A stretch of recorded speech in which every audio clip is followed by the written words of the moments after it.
present what is commonly referred to as the May revise of this fiscal year's projected budget that I'll be submitting to the legislature shortly after the close of this press conference. I want to begin by thanking the people of the state of California. This budget that we are about to announce, this historic, unprecedented, generational, and transformational budget is 100% direct responsibility of 40 million people strong.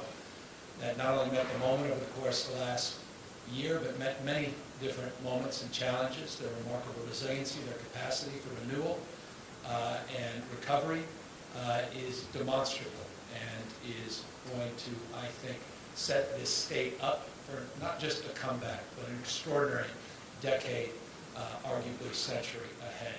It's not lost on me when I reflect upon the greatness of the state, looking back in the 50s and 60s, when we were truly the tentpole of the American economy. It wasn't by accident that the state of California thrived as much as it did during those decades. We had a formula. Many have written about this, a formula for success. And it was predicated on some foundational principles, the support and investment issues that are very familiar to all of us. Issues like education, infrastructure, investment in research and development, the opportunity to push the boundaries as it relates to a regulatory construct that supported risk-taking but not recklessness, and an open immigration policy where, as some have suggested, we were able to get first-round draft choices, the best and the brightest from around the rest of the world. That formula for success foundationally is what we want to reinvigorate and we want to reinvest in today, as this state, appropriately stated, is not only coming back but comes roaring back. Let's jump right into the California budget proposal for the fiscal year ending 2022. Balanced budget we are submitting to the legislature of $267.8 billion, a general fund roughly $197 billion.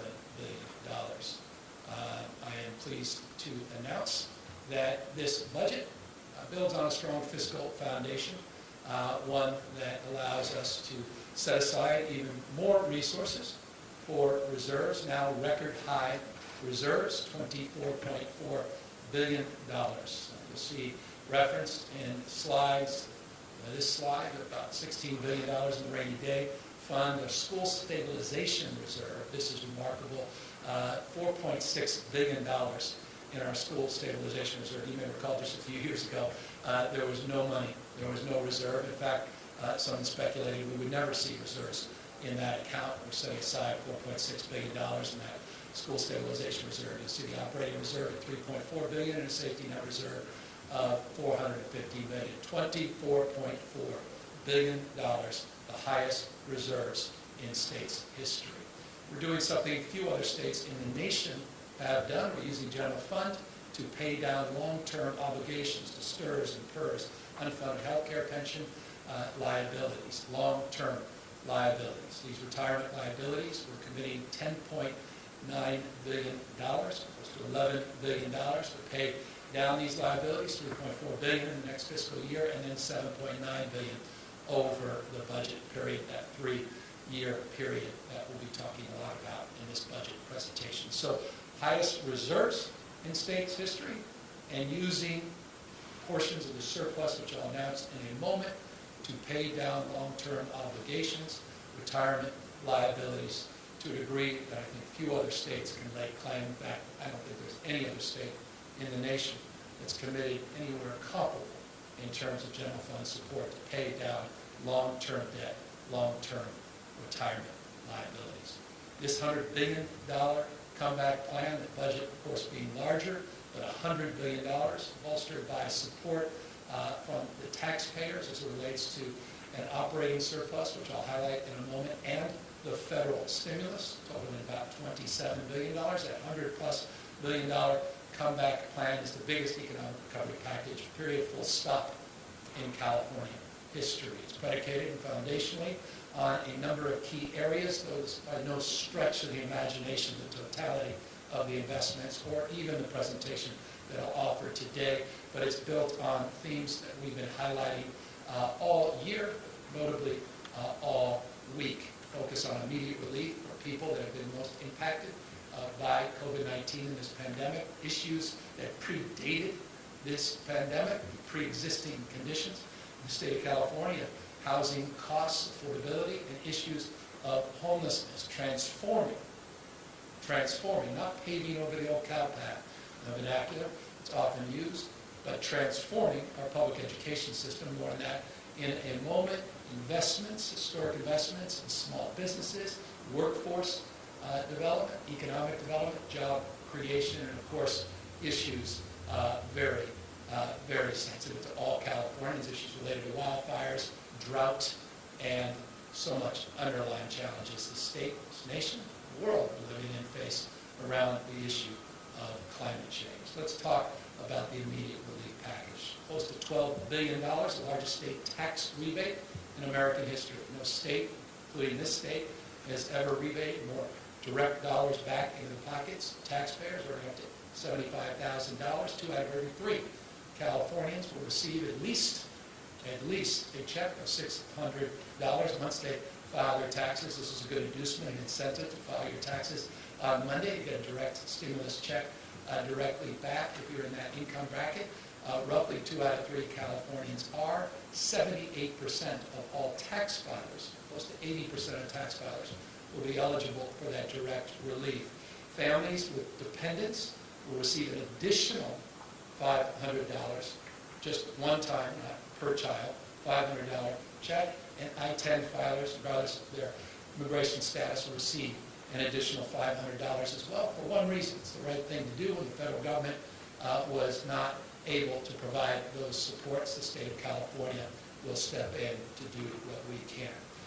We are also providing, and I want to just thank incredible leadership of Senator Dodd, and work that was done by David Chu, Bob Hertzberg, and many others, to work through a process to develop a strategy to provide 100% our commitment and our proposal to pay 100% of people's back rent for the last year or so, and to provide supports going forward for the next few months or so, and help support them by paying down their utilities, past due water bills, power, and electric and gas bills as well. So $2 billion relief in that space. $1 billion of that $2 billion directly set aside to deal with water bills. The $5.2 billion federal dollars coming in to support our renters. And again, cannot thank the leadership of the Assembly and Senate enough for the work they did on the first $2.6 billion of this $5.2 billion package. We have more work to do to get from 80% to 100%. That's what we're proposing in this budget and proposing to the legislature. We're adding the $2 billion direct relief for additional support for water, power, and gas, and providing a historic amount of money for tenant legal aid, something that many members of the legislature have been advocating for, and we're pleased in this proposal to advance here today. Something that we have not highlighted, we'll be using some of the direct stimulus dollars, $27 billion, to direct $300 million to provide traffic fine forgiveness. A lot of debt that has been owed for fines and fees associated with traffic fines. This is for low-income Californians that accrue this debt, and we believe deserve the benefit of these supports, considering the stress and the travails of the last year. These are for tickets going back, even pre-pandemic, but through this year to June 30th of 2021. The answer to the question is who's eligible. The Judicial Council will make that determination. The Judicial Council will ultimately manage this program. They'll be putting out rules and regulations once the legislature considers this proposal and hopefully adopts and supports that proposal. Issues, again, pre-existing issues that obviously drive a lot of intensity, passion, understandably, frustration, anger in this state. Issues of homelessness. We announced earlier this week, and reminding each and every one of you that this is not a modest commitment to address the issue of homelessness in the state. This is simply without precedent.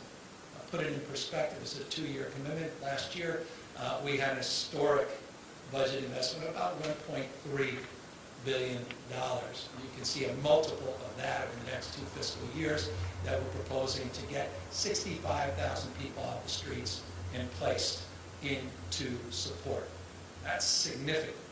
65 plus thousand placements. In fact, I say plus because it actually is closer to 68,000 based upon our current modeling and analysis. $7 billion building up a successful home key, which has become a national model. You may have seen that the Biden administration identified home key as a best practice national model. They put up $5 billion nationwide. The state of California is committing $7 billion, building off broadly the proposal and framework that was advanced last year, an historic effort to procure units and to transition people off the streets, sidewalks, and shelters into homes or into units. We were able to set aside $846 million last year with the incredible leadership and support of the Pro Tem, Speaker, and others.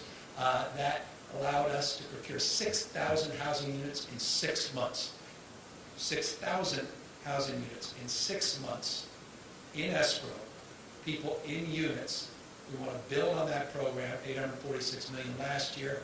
We want to significantly increase this, hotel-motel conversions, more flexibility across the spectrum, not just hotels and motels, other strategies as well. We anticipate broadly with this $7 billion, 46,000 units can be procured and brought into portfolios of communities large and small, all up and down the state of California. We have about $1.75 billion of housing that's ready to be built, that is ready to go. It's just backlog waiting for some financing at HCD. This is the backlog that we can unlock, and we're committing $1.75 billion to do that. These are zoned, entitled units that can get moving, and these are on the spectrum of low to very low income. We have additional $447 million to help student homelessness. This is primarily focused on community colleges, CSU, and the UC system. Yes, we see what you see. Those are the encampments growing all up and down the state of California. We have a direct encampment strategy, $193 million to create supports, create opportunities, to build partnerships, capacity with local government to address the unique and challenging, often vexing issues with encampments, chronic homelessness, a lot of individuals with behavioral health issues related to those that are self-medicating with drug and alcohol addictions. These create more challenging opportunities for the state, and we are setting aside some more specific resources to direct in that area, as well as resources to transition from the extraordinarily successful project Room Key, distinctive from Home Key. The Room Key provided supports for just shy of 36,000 individuals over the course of the pandemic. A little over 9,200 people now currently getting the support of Room Key. We want to begin to transition people from Room Key, create other opportunities across the spectrum, and that's the $150 million there. We recognize that not all homelessness is the same. One size does not fit all. Chronic single adults out on the streets and sidewalks and encampment, that's a very different issue than issues related to family homelessness. Our goal is to actually establish a framework and goal, and that's to end family homelessness in the state of California. We actually have some good data. We put out a new database, a new data system a number of months ago that allowed us to analyze for the first time databases locally and nationally, and compare and contrast and make a determination and actually have a numeric number that allows us to establish this goal with some confidence that we can achieve the results that we intend. We also are looking to provide supports not just on new homeless housing, but also focus on prevention, which is foundational in this space, like rent support, but other prevention supports, services of all types, to also build on this commitment. We also are looking to provide grants to local government, looking to leverage and match efforts at the local level. And we're working, I want to thank our partners, CSAC, our county partners, League of Cities, our city partners, for their help, for their counsel, their advice, and let me notably thank the big 13 mayors, Democrats and Republicans, for their incredible advocacy and support. in this area. It is, I hope, demonstrable in this record commitment of $12 billion to address homelessness in the next 24-month period. And it simply cannot happen without local leadership. At the end of the day, that is determinative. The state of California is supporting these local efforts. We want to regionalize, and we want to make sure there's direct and transparent accountability at all levels of these expenditures and these investments. We are working with Senator Skinner, among many others, on language around accountability. We look forward to socializing that as our negotiations take shape, but that is foundational as well in working through the issue of addressing homelessness in our state. And speaking of working through, let us be sober and mindful. I took the entire State of the State last January, not this January, but prior January, to talk about the issues of homelessness, housing, and mental health. We talked about the history of our behavioral health system from a federal frame as well as a state frame. It's not lost on me every time I walk into the governor's office. It was the governor's office. It was also office of Ronald Reagan, the governor of the state of California. I just read a wonderful book, Luke Cannon, that wrote about in detail Governor Reagan's first budget, where he began the process of dismantling investments in our state's behavioral health system, our mental health system. It was never followed up with the community-based care that was pledged and promised for many different reasons, many different factors. I'm mindful of that, and I think all of us are living that example as it relates to what's happened on the streets and sidewalks over the course of the last number of decades in this state, increasingly all across this country, but notably here in our state. So what we're committing to today is the biggest investment in addressing what was dismantled decades ago, and that's $3.5 billion in new housing in beds, board and care, adult and senior care, as well as beds that allow for conservatorships. Remember, we signed a number of bills last year, working very collaboratively with the legislature on conservatorships, Laura's Law, and expanding the capacity for local government to leverage people into treatment and care. The biggest challenge has been where do you place people? And that's why this $3.5 billion is historic, unprecedented. Give the hyperbole, I'll hear those words to describe much of what I'm going to present today, because those words are the best way to describe the unprecedented nature of these investments. So these are long-term commitments. This won't happen overnight, but this is building off of a lot of the strategies and plans we know are effective. Resources have been the issue, but our resourceful mindset will not be an impediment. Speaking of resourceful mindset, I just want to remind people, this was in the January budget. This actually was in last January's budget. It was delayed because of last year's economic conditions created stress on our budget. You recall a $54.3 billion budget shortfall the last time I was here a year ago, almost to the day. Now a $75.7 million budget surplus, 54.3 to $75.7 million surplus. We are now not just dusting off, but we have augmented, we have amended, we've improved upon the original Callahan proposal. And this is about a once-in-a-generation historic transformation of our Medi-cal system. It's payment reform, it's the integration of brain health and physical health. It's about incentives for wellness, treating people and their needs early before you care for them in acute stages and pay more later. Also has a component around housing. That's why we're integrating this in the homelessness housing section.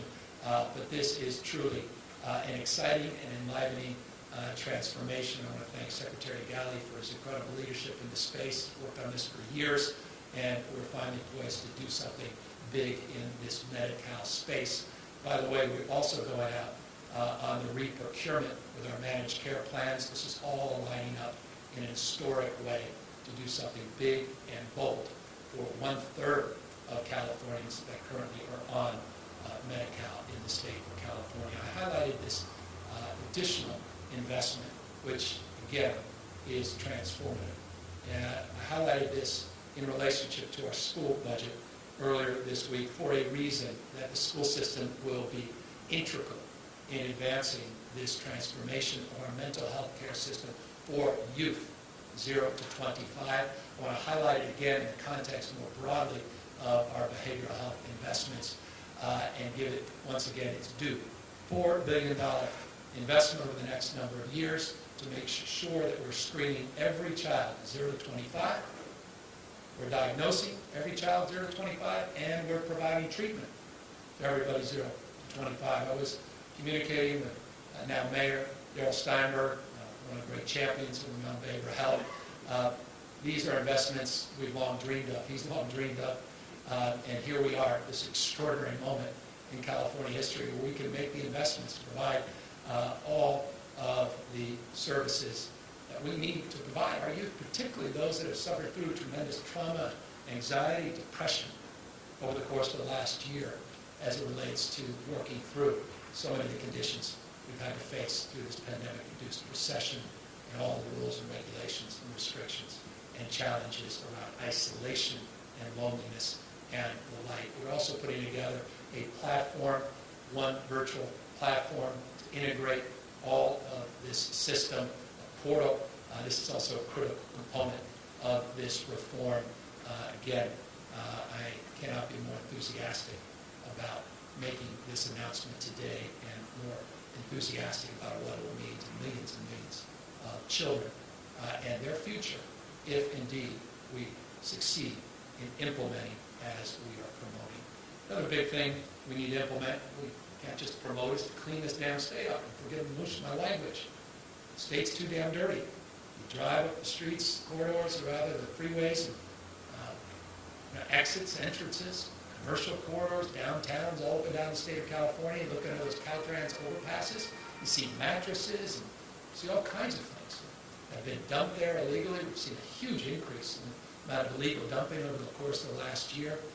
But we've seen this as a persistent problem for years and years. Just think back 2 years ago, when I first got here, it was like 22 years ago, when I first got here and presented the budget, we increased it from $60 million statewide to deal with litter abatement to a little over $100 million.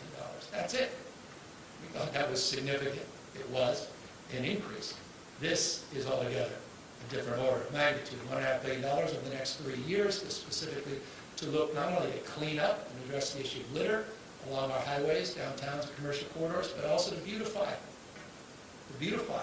close-in corridors. I was down in Los Angeles the other day, freeway, and we don't want to just clean up all the mess. We want to put some new trees, maybe a mural, revitalize, reimagine spaces, and also reconnect people. And that's why there's a jobs component of this. We estimate conservatively 15,500 jobs, just 531 state jobs to oversee this. The vast majority of these are jobs for people coming out of reentry or coming through reentry programs, people coming out of homelessness, at-risk youth. We want to build on so many of the successful models, local models. As a former mayor, we had a number of them. Every city, most cities, at least well-managed cities, have effective programs for beautification and youth programs, and we want to incentivize the grant funding, $444 million of that $1.5 billion specifically to local government to incentivize grants and matching funds to amplify their efforts. So we want this $1.5 billion to grow on the basis of those matching strategies. It also includes an arts component. We really believe that what makes California unique and special is our creativity, our innovation.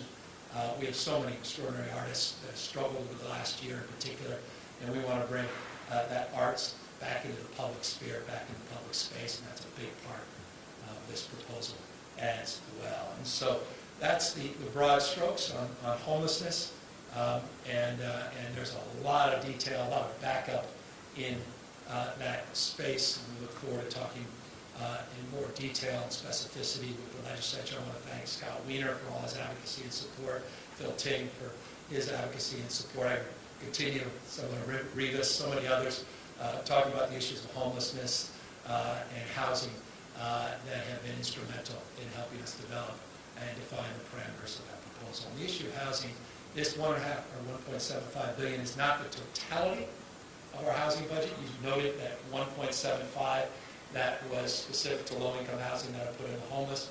bucket. It's north now, you add those together, $3.5 billion. Just wanted to give you some additive numbers here as it relates to the May revise in specific detail. We talked about this housing accountability unit. I just want to lead with that because I think it's incredibly important. It's the reason we had to sue one of our cities in the state of California. We need to build more damn housing. The challenge in the state of California is supply and demand. It's Econ 101. We don't develop enough supply to meet the demand.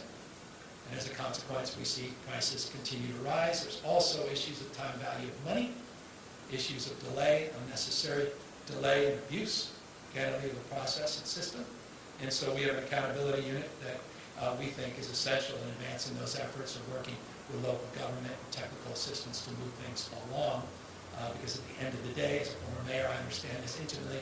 The state can set the tone and tenor, but localism, as I often say, will be determinative in terms of production and construction of actual units working through planning departments and county boards of supervisors. Infill housing, we want to focus, this is additional $500 million in the May revise, specifically related to VMT.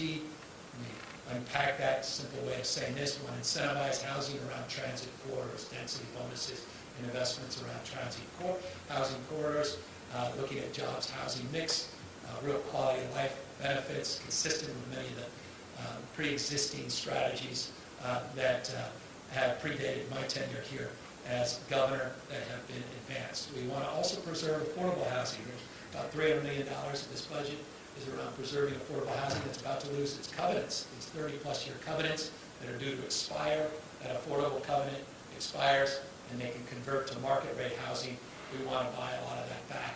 It's incredibly important in the preservation strategy. That's part of the preserving affordable housing line item. Homeownership, ADUs, we did a lot on ADUs. I want to thank the legislature, Phil Ting, our Pro Tem, Tony Atkins, so many others that were instrumental in advancing the ADU legislative package, but we want to back it up with some resources, $100 million, first-time home buyer, $100 million, looking to continue to build on our progress on the identified excess land for development. We want resources in that space, and always need to do more on housing construction through apprenticeship programs. Talk about doing more. We are committed to transforming public education. This budget represents a $46.3 billion increase over the next 3 years in investment under Prop 98, $46.3 billion. It increases from what I presented just in January by $17.7 billion, the education budget in this state. This is just simply without precedent. Let's take a look and unpack what that means. That $93.7 billion, by the way, does not include federal money, $15.3 billion. Does not include money that we're likely to put in under the GAM limit, $8.1 billion. We could just as well put out a number that is substantially higher. At minimum, we could put out the GAM number, additional $8.1 billion, and you'd see that number north of $100 billion. But that is a number we want to provide just for the purposes of clarity and a conservative number to give you a sense of how significant this boost in public per pupil investment is this year. $14,000 is now where we are per pupil. Just compare that to 10 years ago. It was a little over $7,000. Close to double in the last decade per pupil investment based upon that conservative number of $93.7 billion. If you include the federal dollar, if you include the money that's actually going to K through 12 education this year, under the basis of this formula, you add that 15.3, the per pupil gets to $21,000. I never thought I'd be able to say that.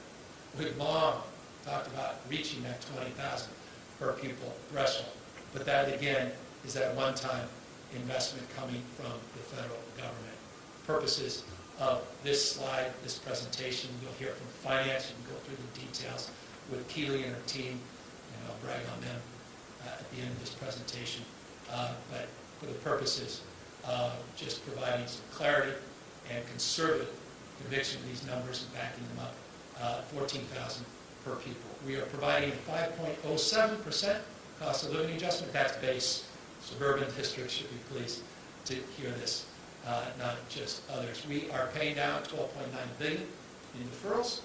leaving $2.6 billion balance, about 80% of the deferrals we're paying down. You can ask me later, if you wish, why leave $2.6 billion. I will likely answer that it's in relationship to the 4.6 in reserves. We're trying to find some balance in that space. We believe we can better utilize those dollars now with that reserve to more than cover the remaining balance under the deferrals. Nonetheless, we are paying off $12.9 billion of those deferrals in this fiscal year based upon the proposal that today we are submitting to the legislature. We talked earlier this week about our transformation package. Look, we want to make public schools essential. We want to make them competitive. We want to make our public education system enriching. We want to make our public education system what it's capable of being. And that's why we believe in community schools. We believe in breaking down silos and walls, literally and figuratively, connecting dots, building partnerships, public-public partnerships, not just public-private partnerships, with community-based organizations, bringing public health into the public schools, bringing public supports from cities and counties into the public schools, providing the opportunity to leverage and resource. That's all part of this $3 billion community schools program. Arts, music, mental and physical health. We want to accelerate learning with high-dose tutoring. High-dose tutoring produces real results. It's the reason we spell out high-dose tutoring. The ROI, the return on that investment is off the charts, and we need that investment, particularly to advance our equity principles, particularly for those that had some learning loss, though someone suggested you can't lose something you never had. So accelerated learning seems to be a more proactive, more appropriate way to lean in. But this builds on the $4.6 billion that we did just a few months ago with the incredible early action that was advanced in partnership with the legislature. So additional $2.6 billion in this space, but with more targeting around high-dose tutoring. $1.1 billion to reduce class sizes. This is important. It's not just the teacher ratio, but it's a counselor ratio, nurses, and others. That is a principal proposal, something that I think we all can cheer and celebrate. And $1 billion, Governor Schwarzenegger, I hope he's paying attention. This is $1 billion to build on his after-school program. After School for All was advanced many, many years ago, but created a ceiling, not just a floor, of about $550 million. That $1 billion is for this fiscal year, goes to $5 billion by 2025. That $1 billion increases to $5 billion by 2025. By the way, this is not just after school as was defined under that initiative. It also talks about enrichment for an after school, particularly targeted at low-income communities, and enrichment during summer school. We've got to extend the school year and reimagine the school year. I humbly submit, and we're providing flexibility and real resources in that space. No mandates, opportunities for districts to think anew, act in different ways. That's the point of these resources, to stretch the imagination, stretch the boundaries, the jurisdictions with community schools, and provide true surround sound enrichment, particularly for our low-income communities. I want to thank the first partner. I want to thank Senator Skinner. I want to thank so many others. Tom Steyer, his wife, Kat, others have been huge champions of the Universal Meal Program, healthy meals for our kids. We want to see some of those efforts without ceding the federal support. And that's that $150 million Universal Meal proposal you see on that list. Now, Member McCarty, so many others, Speaker himself would say no greater investment we can make than investing in our kids, investing in them early on. We talk often about the achievement gap. I have always countered it's not an achievement gap because that assumes people have been left behind. It's not that they're left behind always. It's so often, more often, that they start behind. It's a readiness gap, and that's why I've been a strong supporter, crystal clear of my advocacy for years and years as a former mayor, as a candidate for office, now 28 months in as governor of California, and advancing the cause of universal preschool, advancing now the cause with more formality to create a new grade.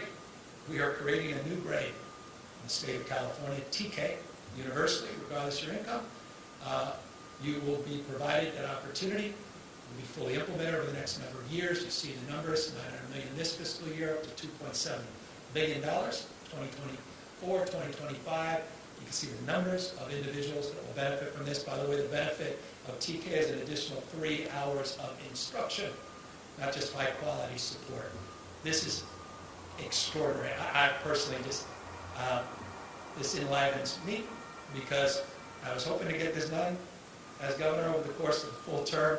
The idea that we're 28 months in, if we get this proposal through the Assembly and Senate, with so many great champions there, we can actually produce this result even sooner and get the ball rolling in a very meaningful way to change the trajectory of our young kids' life. By the way, can't do that without recognizing, as my wife often reminds me, of the impacts of all of these proposals and how they're disproportionately fell on the basis of gender and how women bear a disproportionate brunt of so many of the issues that we presented, notably around the issue of education and early supports, including childcare.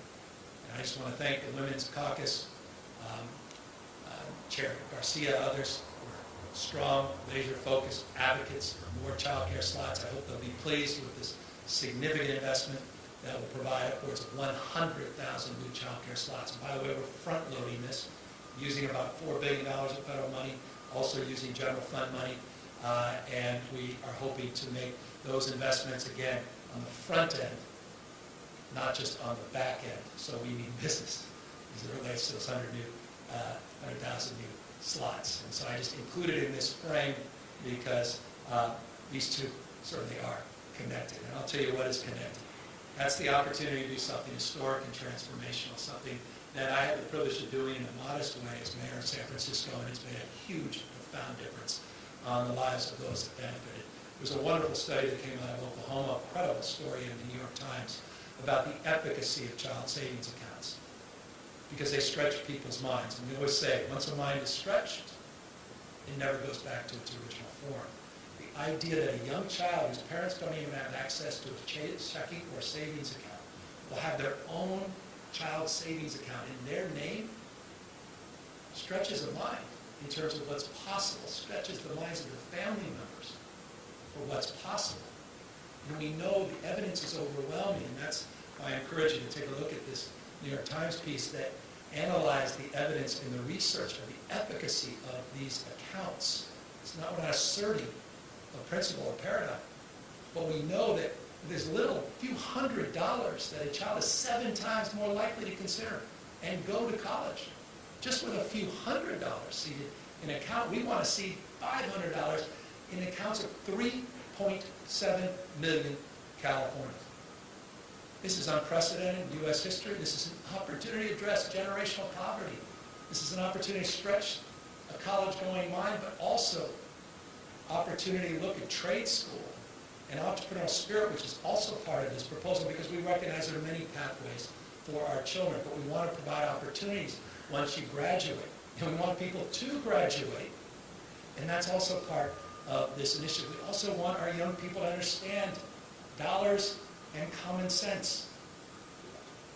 We do not do justice to financial literacy in this country. We're going to get serious. You can't just talk about income inequality. You have to talk about assets and wealth inequality. That's what this proposal is all about. Edwin Nazarian, he gets it. He's been an incredible champion on this, and I thank the Assembly member for his leadership in this space. So many others have advocated for this as well. This is for all LCSFF students. This is federal dollars we'll take in. I said the other day, non-98 general fund meant non-$98 federal dollars, $2 billion to seed these accounts. And then we'll build on that each and every year for all first graders and keep this going. And we're going to provide additional supplemental support if this is approved. Additional supplemental support for foster youth and homeless youth. We've seen this, and I could spend an hour just on this. Just look at the kindergarten college program we launched with the Obama administration when I was mayor. What we saw is, we saw members of families that were going to give a kid a new video game. Instead, put $50, $25 into that child's account to help them with a college-going mindset. There's so many advantages, leveraging money, philanthropic money, local money. I hope federal money. Thank you, Cory Booker, Senator Booker, for your leadership in this space. I hope his bill is successful. But this is an incredible opportunity to build a foundation for our children as well. Look, you can't build a foundation without recognizing the most important impact in terms of the quality and outcome of a young child's experience in the K-12 education system is that relationship with a caring teacher. That's why we need to do more to care for our teachers, and we need to have their backs because they have our children's back, particularly as we move back into full-time in-person instruction later this fall. We'll talk about that in just a moment. We want to build on the incredible work Linda Darling-Hammond has been doing, and Superintendent of Public Education Tony Thurman has been advocating for. So many others, from the chair of our respective committees, Leva and O'Donnell, have been advocating for stronger support for teacher training and recruitment. Golden State Teacher Grant Program has been a big success, doesn't have enough money, $500 million. Expanded teacher residency, we know that works, more money. More teacher training and recruitment also includes grants for teaching in highly impactful subject matters like STEM, math, science, where we're actually having challenge recruiting teachers. We're going to provide additional stipends as well for teaching in high poverty districts and underperforming schools, all part of this broader spectrum of support. So preparing teachers, we're building on some supports in the past, but with resources that we've never had in the present and in the future, and that's reflected in this education budget as well. $2 billion. $2 billion is also being proposed to get our kids back safely in-person instruction, 100% universally this fall, with the exemptions that are existing in terms of exemptions that are as of right based on long-standing statute. Meaning, we want kids back in person this fall, full-time. And on June 30th, midnight, the statute in the state of California will make that crystal clear that that is indeed a requirement. But we want to back it up with support. And we recognize we've got a lot more work still to do to deal with anxiety, not just with teachers, but with parents, about our ability to safely bring back our kids into full-time in-person instruction. And that's why we're committing an additional $2 billion, building off the work that we did with the legislature and the incredible leadership of Pro Tem Atkins and Speaker Rendon. And I say that because I can personally lay claim to that, where they drove that $6.6 billion plan with their legislative leaders. And we want to build on that momentum and that incredible early support to support the health and wellness of our kids as we move back in-person instruction. One of the things we don't want to go back to is the experience we had last year. And that was the experience of recognizing the haves and have-nots, the divide, this digital divide. I guess the point is you can, play in the margins. You can continue to do what you've done, but you'll get nothing more than what you got. I have no interest in that, and I hope the legislature doesn't either. I know that Lena Gonzalez doesn't. I know that Pegwar Curry does not. They don't want to play small ball. They want to actually solve this. Broadband for all. Let's do this. $7 billion. Thank you to the Biden administration. Thank you for the federal dollars. This is an opportunity, back with some general fund money as well, but primarily federal dollars, to finally close this digital divide, to do justice, not just for our kids. This could just easily be outside of the education agenda, but for our rural communities as part of an economic development strategy, connecting the dots in all parts of this state to build that middle mile, to build that last mile, to work with our tribal nations, address the issue of sovereignty, but still provide support.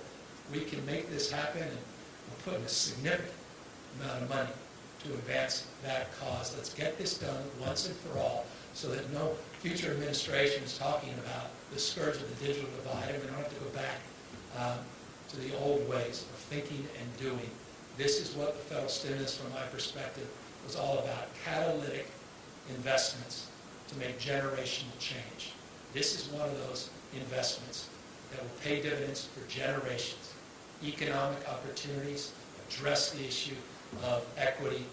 All of these things are potentially advanced if we are successful with this proposal and the work that many legislative leaders have advanced and are underway.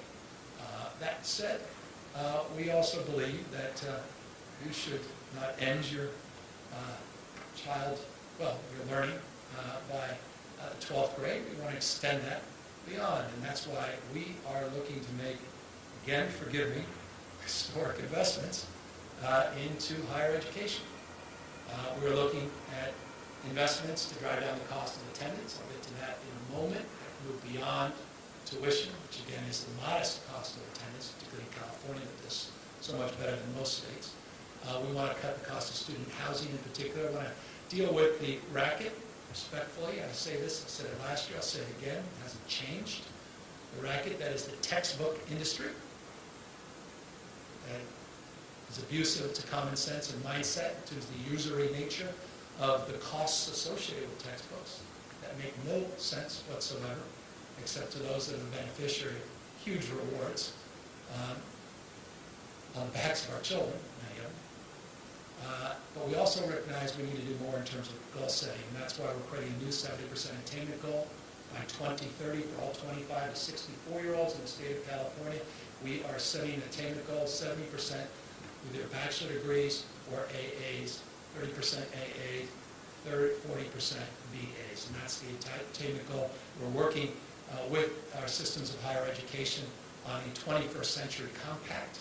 I'm previewing it, more on that later, which will spell out our expectations of the state in relationship to our expectation of our systems of higher learning. Let's talk about UC. This is remarkable. $506 million of ongoing investments. Restoring the cuts that were made last year and increasing the base funding by 5%. $506 million ongoing. One time, $451 million. You can see that for deferred maintenance for issues important to me since I still struggle with dyslexia, the Dyslexia Center, and the importance of the research, particularly UCSF, and the incredible work they're doing in that space. We also believe California should be a no-kill state. We talked about that last year. We couldn't go as far as we wanted to. That's the UC Davis Animal Shelter Medicine Program. We believe we can accomplish that substantially with these grants. Not completely, but substantially. $957 million. By the way, just the UC and CSU budgets alone are over $2.3 billion increases this fiscal year. Put that in perspective. And forgive me if I'm wrong on this, double check it. But I believe it was $136 million. That was in the January budget for ongoing investment at UC. 136 to 506.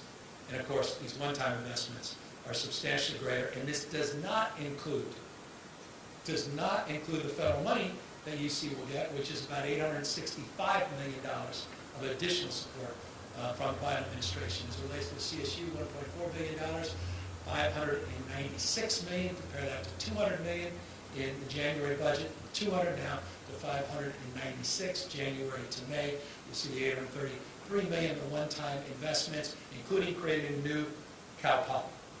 I'm a big supporter of Cal Polys. We have two. We want to create a third, and that's the significant investment, $433 million. We've been working with the Board of Trustees, incredible new leader at the CSU, about this opportunity to revitalize the economy in Northern California in and around Humboldt State, and look at this opportunity to have a third polytechnic campus in our state. For maintenance, you see the work on STEM Center down in Southern California. I thank Senator Padilla for a strong advocacy in that space. Mark really tough. So many others that have called in on that. More computing talent, coding investments, and always more on professional development. By the way, that $1.4 billion on CSU does not include the $1.5 billion coming from the federal government. So on top of this, the federal government is providing direct $1.5 billion. You see $865 million coming directly, not represented in that number either. $3.6 billion for community college. We'll fully retire the deferrals. There's a COLA. You can see the work to do more on zero textbook costs. This doesn't provide it universally, but put it in perspective. I think we put $5 million a couple of years ago, $15 million last year to address costs of textbooks, more open source textbooks, and to really go after improvements in this space and address the full cost of attendance. We're going to put if this is successful, $115 million into that space.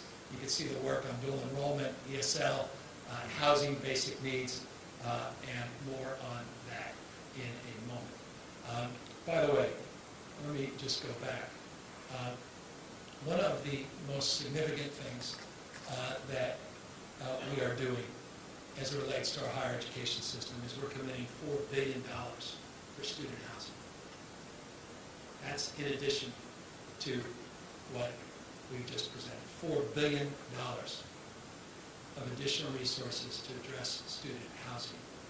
As I said, one of the biggest factor of cost, not tuition. The vast majority of Californians don't pay tuition because of our long-standing commitment to people, low income and many in the middle class. But the costs are still borne on housing, textbooks, and other related travel expenses. And that's why we want to make a big dent with a $4 billion proposal on student housing. So forgive me for extending the portion of that presentation, but that's important oversight I didn't want to lose. As it relates to issues that are top of mind, issues related to jobs, infrastructure, issues related to the economy, I want to remind people, we talk about California roaring back 41% of America's jobs came out of the state of California in February, 275,000 plus, almost 276,000 jobs in February, March. Those are subject, by the way, to being adjusted, but those are the numbers that came out of the federal agency. That gives you a sense of California's recovery. Our unemployment is still too high. None of us are naive about that, and the impacts on small businesses over the last year have been profound, particularly in the food industry, hospitality, and entertainment industry. That's why, working with the legislature, we were very pleased with Senator Cavallaro, some of the other leaders, to support an effort to provide direct grants of $5,000 to $25,000 for small businesses. We did $2.5 billion in early action. We want to build on that with an additional $1.5 billion we're proposing in this budget to take care of so many of those that are applicants that haven't yet gotten vetted and haven't received their support. We also want to remind everybody of what we built a few weeks ago, and that was a framework over the next number of years, 5.5, almost 6 years, to provide a tax cut for small businesses, $6.2 billion. That was part of what we refer to as the PPP conformity. It's the largest tax cut in our state for small businesses, $6.2 billion. I want to thank Autumn Burke, others for their incredible leadership on that bill. And also we're providing hundreds and hundreds of millions of dollars that I'll enumerate right here in grants and loans to businesses. We'll start with an $895 million appropriation that will come with support of the federal government for a small business credit initiative. We are going to take our Cal Competes program from $180 million, we'll double the 180 to $360, and we're going to add $250 million as a one-time grant to expand those that are eligible under Cal Competes. That's the 430. As it relates to ports, we recognize ports have been impacted disproportionately as it relates to trade impacts associated with global slowdown in the economy because of this pandemic. Port revenue loss has been profound and significant. That's the $250 million. We're going to build on the successful Main Street hiring tax credit, $1,000 tax credits for people that retain or hire individuals. Small businesses are taking advantage of it. Not as many as we would hope, because many, I don't think, are aware of this program. So we're going to do more outreach, but we want to provide additional resources, roll over the 47 that's been unused, provide another $100 million in that tax credit. And we want to extend the successful manufacturing sales tax credit, particularly in the green tech industry. We want to extend those sales tax exclusions with an additional $100 million. One of the things as well, we recognize impact on the hospitality industry has also impacted Visit California's ability to invest in promoting California and promoting the extraordinary hospitality industry that's second to none in this $145 billion industry. And that's why we are investing $95 million of promotion, tourism in this state. No one does it better than Visit California. Some of the best ads social media marketing materials in the country, best in class. I see no greater use of building back a sense of pride and spirit and opportunity to bring back the economy as well as bring tourists from all around the world across this country back to visit California. That 95 million we think will make a real impact. By the way, there are 5 or 6 legislators, forgive me, I peril of always forgetting 1 or 2. I want to thank you all. You know who you are, being strong advocates and proponents of these dollars. Loan guarantees through our iBank, California Dream Fund, that's specifically for $10,000 grants for businesses that candidly don't have access to credit or checking, don't have access to traditional means of getting funds. These are the smaller grants, many of them first-generation immigrants, many mixed status as it relates to ownership, having a difficult time to access not just credit but resources. The California Film Tax Credit is an opportunity for all of those productions, TV and others, in places like Georgia, whose values don't necessarily always align with the production crews, to consider coming back to the state of California, and that's what that $30 million intends to do. And yes, to all of you that ask almost on a weekly basis, what are we doing about SALT and the tax increase that the Trump administration imposed upon us, Mitch McConnell, a number of years ago, that tax increase that impacted disproportionately large blue states like California. We're trying to address that tax increase of the Trump-McConnell era, and we have a partial fix, SALT, for S corporations, S corps, as they're commonly referred to. We're working with Speaker Pelosi, Senator Schumer, and President Biden to see if we can ultimately address that, though it is a tax that will ultimately sunset, or rather the SALT deduction limitations will ultimately sunset in just a few years if indeed they're unable to make earlier action or take earlier action. Speaking of taking action, a few more slides and move on to Q&A. Incredibly important to talk about jobs in relationship to infrastructure and capital. $52 billion 5-year capital plan we're proposing. By the way, that includes $4.2 billion for high-speed rail. And I don't know if you've checked your phones, if it's come out yet, but it will shortly if it hasn't already. The return of the high-speed rail dollars that the Trump administration took from Californians. Those dollars are coming back into the state, reinforcing we have a real federal partner with our high-speed rail system, an incredible opportunity to finish the work in the Central Valley and build out those extensions in the Bay Area down into Southern California. $3.1 billion. Speaking of Southern California, not exclusively, additional general fund money, $3.1 billion. We listened to the leadership represented in various different committees. Laura Friedman, thank you for your advocacy and support of these dollars. Speaker Rendon, thank you for your advocacy and support of these dollars. Not lost on us, the 2028 Olympics and the transformative opportunities to fast track and invest in connecting dots in our infrastructure presents itself, and that's a portion of the resources in that $3.1 billion package. By the way, the transportation budget is roughly $11 billion. It includes, a portion of that is SB1, $4.6 billion, other supports, including deferred maintenance, $3.9 billion, and acceleration of big projects, bonds, where we can move and drive the investment, get shovels in the ground, and get our construction buildings, trades, union representatives working at even greater numbers than they are today. $3.6 billion, this is without precedent, simply without precedent in California history, the largest workforce development investment proposal that's ever been made. $1 billion specifically to provide grants from $1,000 to $2,500 for those that have lost their job, to allow them to go back to school and or start a business with flexibility and some creativity to provide these grants in a way that we haven't allowed for or even afforded in the past. $1 billion for an endowment. This Learning Line employment is an endowment that we want to provide that connects the dots between economy and where it's going in our institutions of higher learning. This is incredibly important as part of our 21st Century Compact with UC and CSU, that we start to be more prescriptive in aligning economic growth and opportunity to workforce development and curriculum.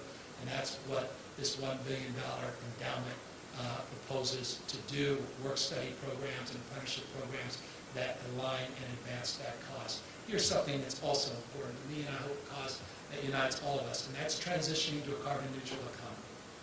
We're not playing small ball here, and I hope people can appreciate it, particularly in Kern County.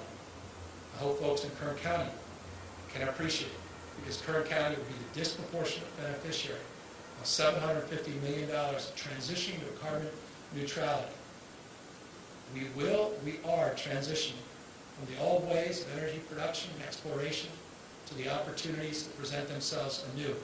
It's remarkable. I was just riding through Kern County 48 hours ago, and within literally seconds, you're seeing hundreds and hundreds, appear to be thousands, but hundreds and hundreds of oil rigs. Seconds later, one of the largest solar projects in the world, not just the nation. So you see this contrast taking shape. What we want is to be there, support those in that transition, not retort. People talk all the time about just transition and walk away. We want to be there substantively to help with that workforce to transition to carbon neutrality. I'm going to talk more about another proposal we have in this place to back this up. It's $750 million. It's not insignificant, and that's part of this package. Accordingly, we also want to build on some incredible high-road training program partnerships that we have in the state, the amazing apprenticeship programs we have in the state, and you see a huge number there, $417 million to advance that cause. More partnerships as part of the Fresno effort we announced 2 years ago. We have a partnership in Fresno, in San Joaquin, and Imperial counties about reimagining the future and about what the economic opportunities look like. And we've seeded that over the course of the last number of years. We're going to expand that to 8 additional regions, including the regions that we identified as regions that are vulnerable in a transition, like Kern County. And so that's the $250 million, which we're very excited about. These are proven partnerships, true public-private partnerships, aligning strategies, regionalizing efforts, and I just want to thank everybody, particularly in the Central Valley, for all their hard work in developing these partnerships, and we want to be there having their back and to help fund them. Speaking of having their back, people literally breaking their backs, helping the most vulnerable Californians in IHSS and home supportive services. We want to look at career pathways. We want to look at career opportunities for IHSS workers. It's something we love talking about, hoping to get done this year. It looks like my friend April Barrett, Doug Moore, and others, I hope you have a smile on your face when you learn about these efforts, and I want to just acknowledge your efforts and thank you for helping us design components of this proposal. Speaking of components, as the Bible teaches us, we're many parts, but one body. And I say that to make this point. I don't think there's anything more important in the United States of America, let alone the state of California, than just enthralling ourselves with the notion that we're very different from one another, regardless of our political stripes, regardless of our geographic proximity to one another. We've got to start connecting in a more meaningful and substantive way across our differences. That's what service is all about. That's what volunteerism is all about. My political hero, Sarge Schreiber, the vernacular of the 60s, around community opportunity and many things Clinton administration picked up on, around responsibility, all coming out of the work around the Peace Corps and legal aid to the poor. We need to bring back that spirit. We need to bring back that narrative. And we need to bring back support for all these incredible programs, Youth Works, and all these other amazing volunteer initiatives out there through AmeriCorps and the like. And so that's what this proposal does, but it does it in a way we haven't been able to do in the past. This is really exciting. Looking at a minimum of 12,500 students to allow them to invest in community building projects, to invest in addressing some of the most vexing needs in their community, provide service, but also be rewarded for that service with stipends and scholarships. 450 hours for 9 months. This is something no other state's doing. This country should do this at scale. respect. This country can get serious about this. We could solve 90% of the damn problems in this country. We just don't share common experiences like we used to. Well, this is significant. I imagine we'll probably have to quadruple this in order to have the bigger, broader impact that we need. But nonetheless, it's a good place to start. Let's build on this, but this is an incredible opportunity. And I just want to thank Josh Friday, the whole Count Volunteers team, the spirit of Daniel Zingali, and Maria Shriver, not just her father, Sarah Shriver, for the opportunity to make this proposal and presentation, provide this as an opportunity for the legislature to consider. Accordingly, we want to build on incredible youth volunteer efforts, but also job opportunities that are happening at the local level. I'm so proud that Michael Tubbs decided to join the administration in an advisory role. Former Mayor Stockton has been out front on issues of UBI up front in terms of summer youth job programs. I was talking to Mayor Garcetti, Mayor Garcia, Mayor Liccardo, and of course Mayor Steinberg, and Libby Schaff, and London Breed. I can go down the list, all of them saying, give us more support for summer youth jobs, even beyond the summer. Do some matching grants, and that's what the $200 million of matching grants are about. And we're very, very excited about that proposal as well. I was also excited to recognize earlier this week the opportunity not just to declare a declaration of emergency and raise anxiety and create flexibility as it relates to issues of drought and water supply and conveyance and hydrology in the state, but also to provide some relief in this respect by building on Senator Atkins and the Senate's incredible leadership as it relates to drought resilience and their proposals around water security and water recycling efforts and conveyance and conjunctive use and issues across the spectrum. Things that we laid out in detail in our water portfolio strategy includes 100 specific strategies and plans to address modernizing and having a 22nd century vision for water supply and reliability in the state. So we're putting out $5.1 billion in a drought resilience package. We announced this a few days ago up at San Juan Reservoir with Congressman Costa and with Assembly Member Adam Gray. Many others enthusiastically embraced the whole principles of this proposal around safe drinking water, around the issues of flood resilience. You see groundwater cleanup and recycling across the spectrum, small water relief emergency grants for the short run related to the acuity of the drought, long-term strategies around bringing back floodplains and nature-based solutions, which are foundational in any serious proposal around drought resilience, salt and sea support in this space, a number of other areas that will be advanced if indeed we're successful with that $5.1 billion proposal. Speaking of a proposal, we talked about a $1 billion record investment in wildfire and emergency response. That is now $2 billion. We did $536 million of it as an early action. We're now making the largest investment in California history for new firefighting equipment. And these are the Black Hawk helicopters. We have 5. We've got 4 more coming in very shortly. We've got the C-130s coming in next year, and they'll start coming in en masse. We're looking at more forest health investment, vegetation management, home hardening.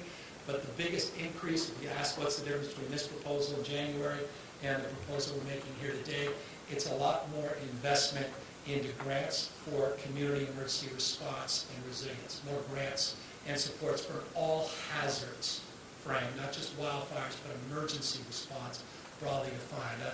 My wife wasn't woken up, she was awake 9:30 the other night with that earthquake that actually reached down in Fair Oaks, not just trucking, a reminder of Mother Nature's fury, and we need to be prepared for the next earthquake, and that's why this includes a $17 million appropriation for the earthquake warning system, and continuing to build on the supports that we've advanced for a course of many years and in January, but providing even more resources into this year. Looking at resources, we'll be rolling out a detailed strategy for a 22nd century electric grid. We'll be coming out very, very shortly. We want to back that up with some real resources. You'll see $900 million here for the electric grid of the 22nd century. This is large-scale storage projects. This is about improvement, decarbonizing our industrial and food production plants. This is about green hydrogen. We need to talk more about green hydrogen in this country, more about the fuels and the opportunity of the hydrogen economy. It's not just a consumer play. This is about large-scale conversion for green hydrogen. California needs to dominate in this space, as we are going to propose, not to dominate, but to compete with our East Coast partners. We're about to make a huge announcement, preview. If you ask me, I'll say nothing more than soon around wind development, offshore wind development. We're working with the Secretary of Interior, the Secretary of Defense, and the Biden administration. They want to announce together very shortly an incredible opportunity for offshore wind development in the state. And so those are resources all in that space. We have a goal to completely eliminate traditional fuel vehicles in the state, so we never have to suffer through the images we're seeing in the East Coast of the United States any longer. Let's start to wake up to the opportunities, not to be reliant on foreign adversaries or interventions from those looking to extract resources through cyber attacks and or other foreign governments that can abuse their privileges and rights as it relates to the security and availability of fossil fuels. We have that opportunity. California is leading the nation in the zero emissions mandate. We saw the companies follow very shortly with similar calls to reach that 2035 goal. Just today, you saw a $7.5 billion commitment from Hyundai, $7.5 billion to invest in electric vehicle manufacturing. What a timely announcement we're making here today, $3.2 billion over the next few years to invest in advancing these goals. Look at these numbers. 1,000 school buses we want to convert from diesel into green, electric, clean. Transit, another 1,000. 1,150 drayage trucks. This is a big deal. The Biden administration has been talking a lot about this. They're hoping to do something with the Senate, but we're doing it. We're not waiting around. You see Clean Cars for All. Thank you, Bill Ting, for your strong advocacy in this space, and many others in the legislature, with targeting rebates to low-income communities. $800+ million, infrastructure across the spectrum, $250 million specifically for manufacturing grants. Hyundai, we hope you are listening. Speaking of climate resiliency, transition, $1.3 billion climate resilience package, $495 million to invest in addressing issues, large and small, building partnerships and grants with what's happening already at the local level, building on that as it relates to urban greening strategies and some of the heat issues that we're facing in some of our cities, and addressing ways to softening the edges, greening these communities. We're looking at sea level rise issues, flooding issues, and this is what I was looking forward to highlighting, a $200 million commitment to capping abandoned oil wells. $200 million commitment. You got the $750 million for just transition to advance our low carbon green growth goals. We got $250 million to build partnerships as it relates to a vision of the future, and then you have $200 million specific tangible dollars to cap abandoned oil wells. We mean business about this transition and moving away from fossil fuels and transitioning in a thoughtful and judicious way to a greener and cleaner future. Speaking of cleaner, not just greener future, I want to just thank the speaker. I want to thank Kevin DeLeon. I want to thank Phyllis Elise. I can go through a long list. There's strong advocacy around X-side cleanup, $454 million, and an additional $500 million. We have never, ever made investments in this space comparable to address environmental justice issues, toxic cleanup issues. There are many more X-sites, maybe not the scale and scope of X-site, but there are a lot of other sites that need our attention, and we'll get it with this commitment, almost $1 billion on toxic cleanup, all in the bucket of low carbon green growth, changing the way we produce and consume energy. Speaking of low carbon green growth, never been an investment in ag like the investment that we're proposing to make today. $794 million, and what we refer to as climate smart agriculture is about old diesel equipment being replaced. This is about alternatives to building, burning a lot. You see out there, the more you drive around, all the burning that's going on leads to negative air quality. $100 million in healthy soils and soils management, something my wife has been a strong advocate for, and carbon sequestration opportunities and new strategies to build on partnerships that exist, private partnerships, not just investing in the public sphere. A climate catalyst fund to continue to invest in technology and innovation. We're looking at $30 million farm to school, which is an incredible program.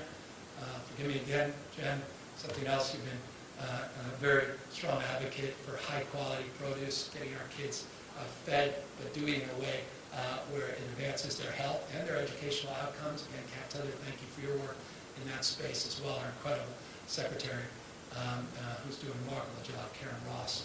Thank you as well for your vision in the space. More investments across the spectrum in equitable food, as well as direct assistance to small farmers that are struggling in this very difficult time, as well as apprenticeship opportunities. We'll just close up with 2 more slides, and that is to discuss briefly some topics that are very, very personal to a lot of folks in the legislature and a lot of folks that will be beneficiaries of these announcements. The rate increases that were suspended the last year, provider rate increases under Prop 56, they'll be eliminated. We're looking to eliminate that 7% wage reduction or rate reduction for IHSS, developmental disability services, fully restored early investments we're making in ACEs screening, an incredible Surgeon General, tampon, as well as diaper tax suspensions. We'll move those off. We're expanding health care regardless of immigration status, not just 0 to 26, but now everybody's 16 years and over. There's a doula benefit. Talk about cultural competency.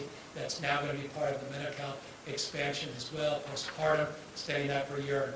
Thank you to all the legislative leaders who reached out to me, interestingly and wonderfully, on medically tailored meals and keeping that as a Medi-cal eligible expansion, as well as some re-entry expansions in this space. All of that as part of a broader announcement. But I need to just close out with a few additional points, and that is around accountability and transparency.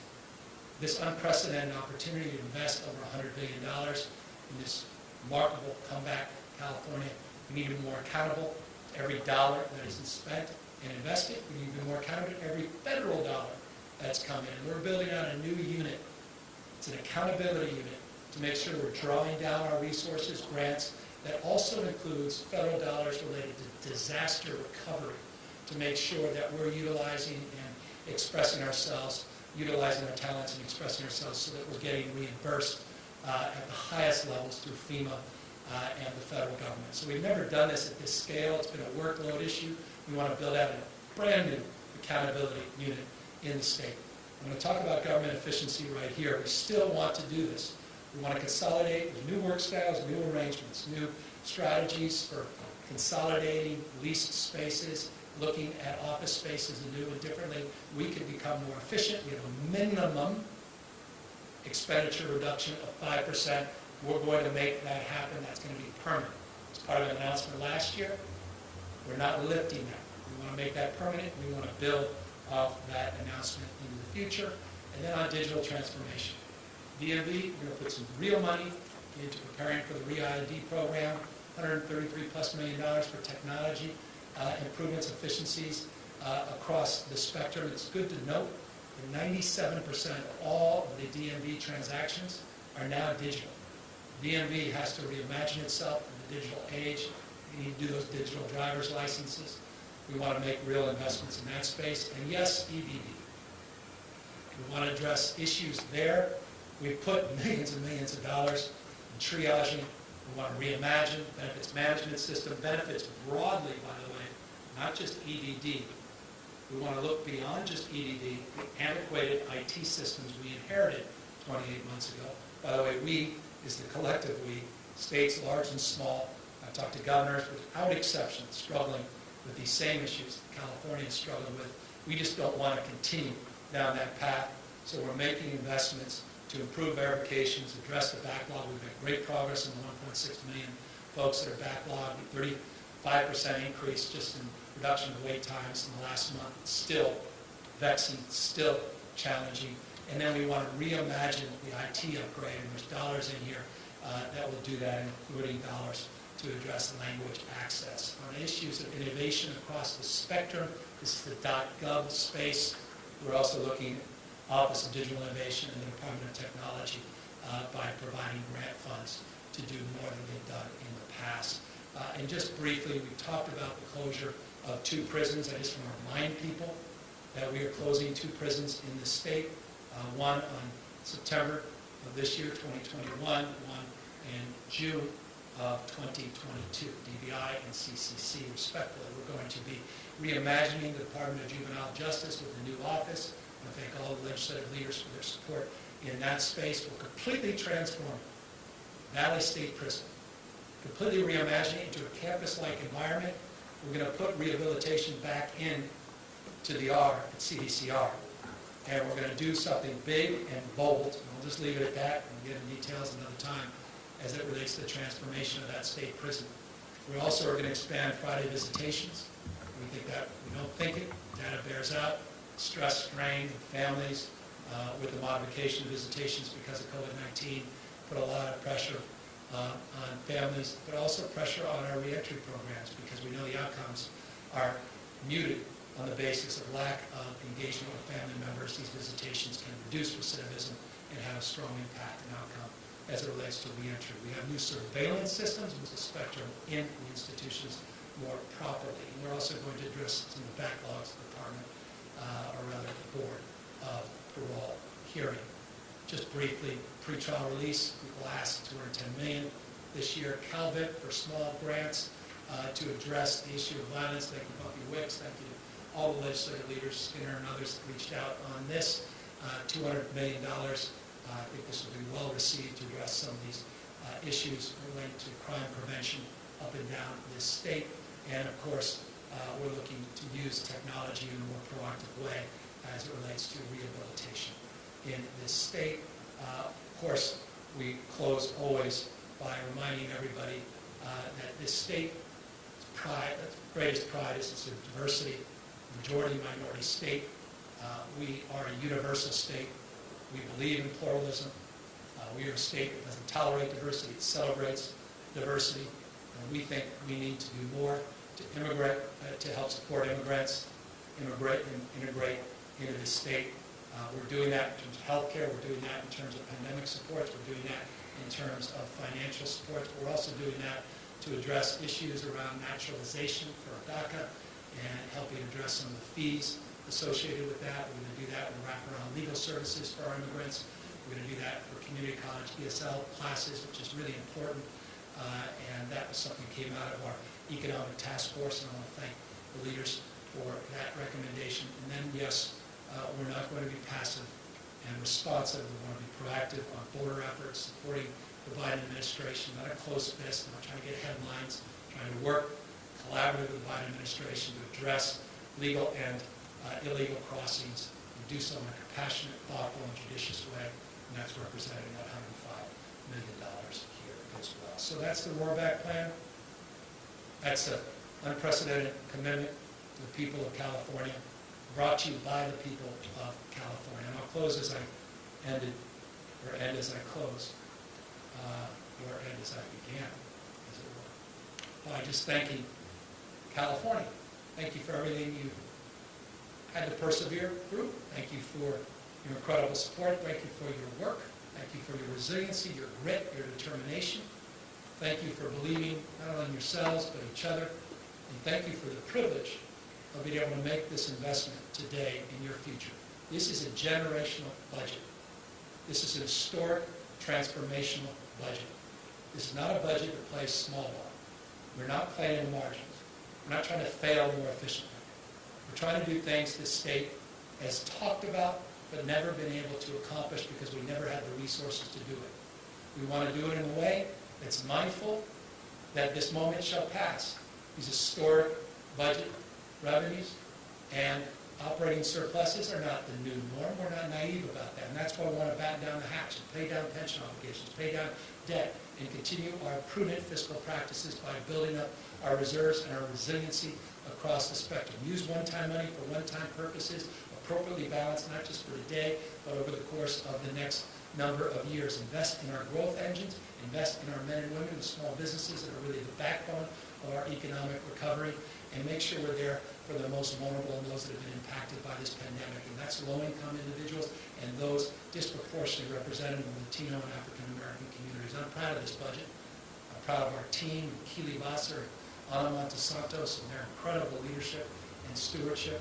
I'm proud of the entire legislature, and incredible partnerships that we forged over the course of the last year, and notably just in the last few months, the early actions we took, the deliberative focus on solutions, and that spirit, I hope, will continue through this budget process. I'm Again, this is our plan to get California not only back on its feet, but California roaring back once again in its rightful status as the most essential and dominant state, not only in the United States, but one of the most essential and dominant economies anywhere else in the world.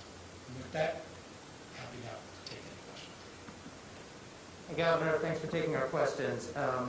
Hundreds of millions of dollars in this budget to address homeless encampments and to encourage local governments to build housing. It looks like a lot of carrot and less stick, and I'm curious to know, is this just money that's being given to local governments, or are there measures to compel people out of encampments or to push local governments to build housing and potentially face penalties if not? Well, as you heard on Tuesday in the morning and in the afternoon on Tuesday, two subsequent announcements in space, we talked a lot about accountability. The answer is no. It's not just about handing out money with no accountability. It is about accountability. It is about transparency. And it's about measurable results. There are plenty of carrots, but there also are sticks, and I made it clear today as well in the presentation, and I noted a specific legislative leader, Senator Skinner, who's been a strong advocate for accountability, but broadly, Senator Weiner and Chu, Ting, others, so many others have been also making the case for renewed efforts on accountability language, and that will be part of the budget trailer bill.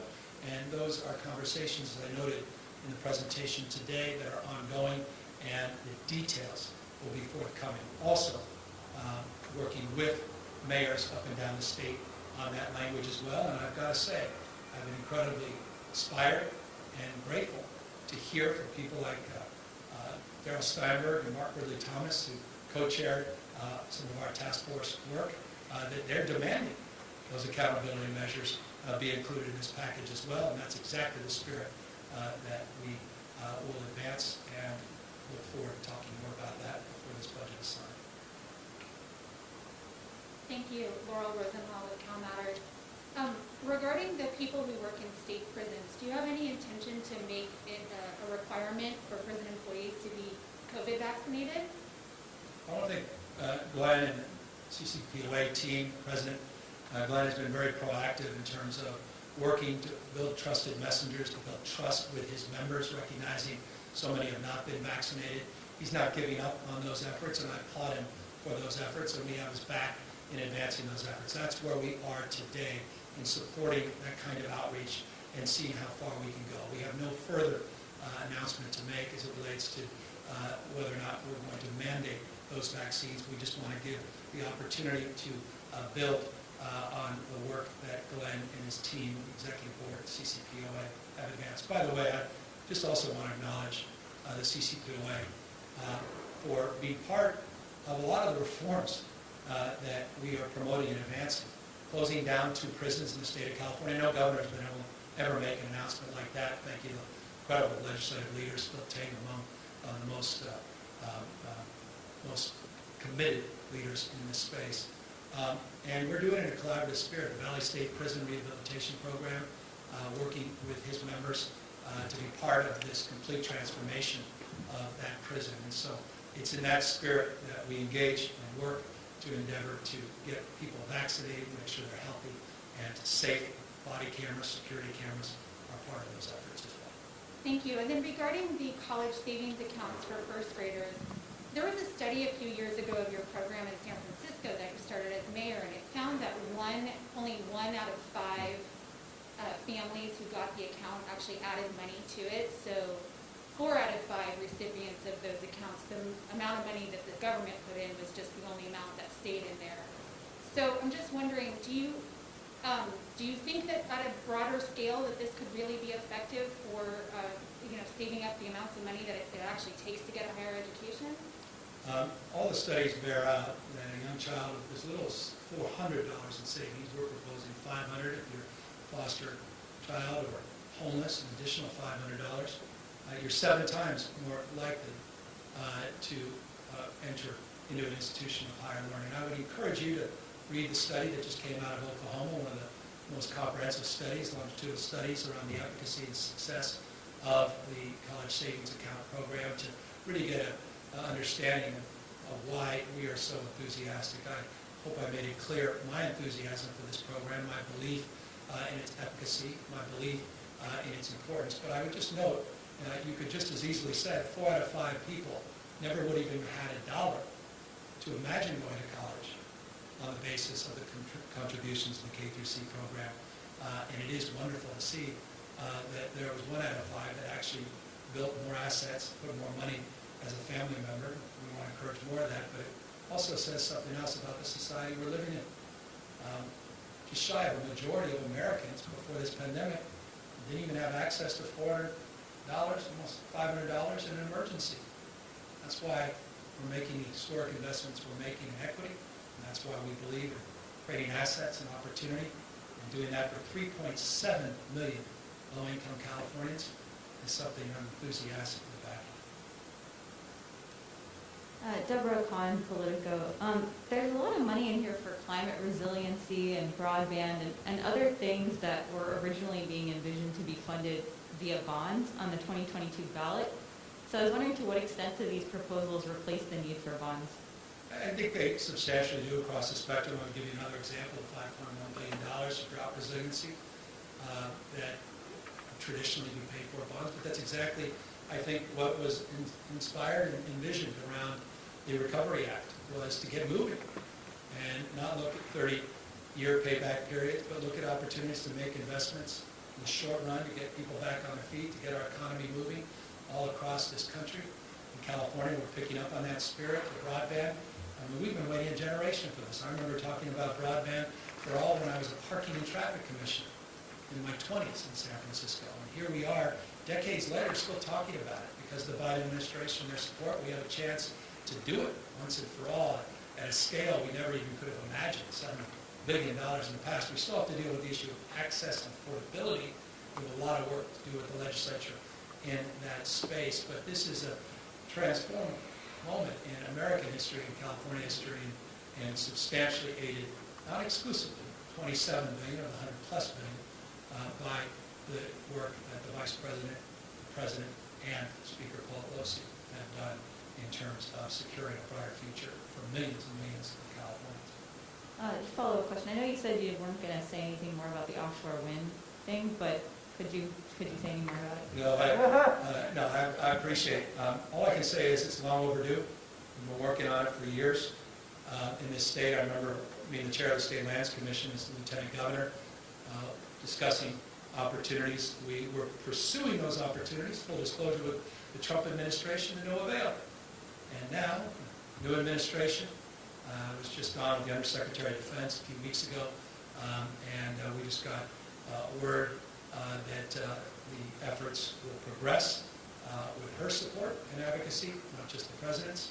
And of course, I noted a moment ago the essential nature of the partnership with the Department of Interior. We've had multiple conversations directly with the Interior Secretary, and I'll let the rest of the announcement happen with the Biden administration taking over. Hi, Governor. Ashley Zavallo with Next Door Media Group. I wanted to just check in. I know your administration had been reviewing the CDC mask guidelines and was wondering if there was an update there. Yeah, in fact, you may see Dr. Galley, not Fauci, Dr. Galley here, our Dr. Fauci. He's usually in his office in Southern California on Fridays. He's up here, and the whole team will be in my office, many virtually, a few in the office shortly to discuss the mask mandate. We have to answer all the questions you would be asking us. How do you enforce? What does it look like in the schools? The teachers wear them, but their kids wear them, teachers don't. What happens when Starbucks says we're going to continue to do them, but are you going to require enforcement in businesses or not? I mean, there's a whole host of complexities we all have to work through. We've been talking to other governors. Some want to quickly default to the CDC guidelines, but now we're starting to appreciate some of the nuances and complexities around enforcement or lack thereof, what it means, what it doesn't. Anyway, working through all of that. We were on the phone with CDC last night. We've been on the phone, of course, the last 24 hours with local health officers. It's such a large state, so many different opinions, and so many things to work through, including guidelines, MOUs, memorandums of understanding of union, issues related to OSHA requirements, updated guidelines that were recently updated around amusement parks and sports, and all of that. I can go on and on. We're vetting, and we hope by late this afternoon to have our guidelines out there and answer as many questions as we can, mindful that many more questions will present themselves, and we'll work through that process. But expect more detailed information later this afternoon. And on a public health note, just to follow up, an early response to your budget is coming from the County Health Executives Association of California. They're dismayed that there's no new money for local public health departments. They were hoping to, advance their infrastructure and workforce, given all of the work that they have done during this pandemic. I hope they take a closer look at the budget, historic investments across the spectrum. I hope they also will enjoy the benefits of the incredible leadership of the Biden administration and the direct appropriations going to counties. Many of the partnerships that we form in this budget are county-based partnership.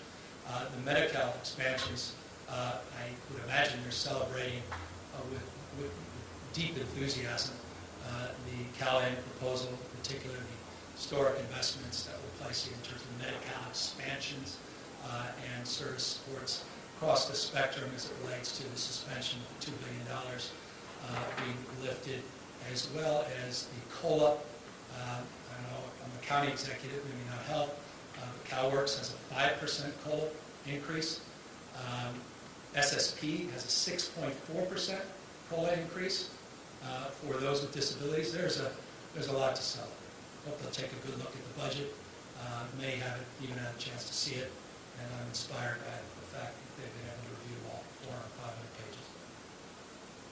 Hello, Governor. This is Angela Hart with Kaiser Health News. Thank you so much for making time for our questions. I have a meaty question for you, and I'd like to get it out because I think it's important.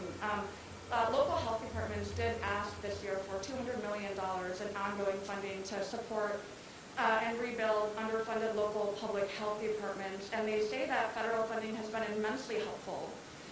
But both at the local level and the state level, public health experts say there really must be a state infusion to rebuild the state's public health infrastructure.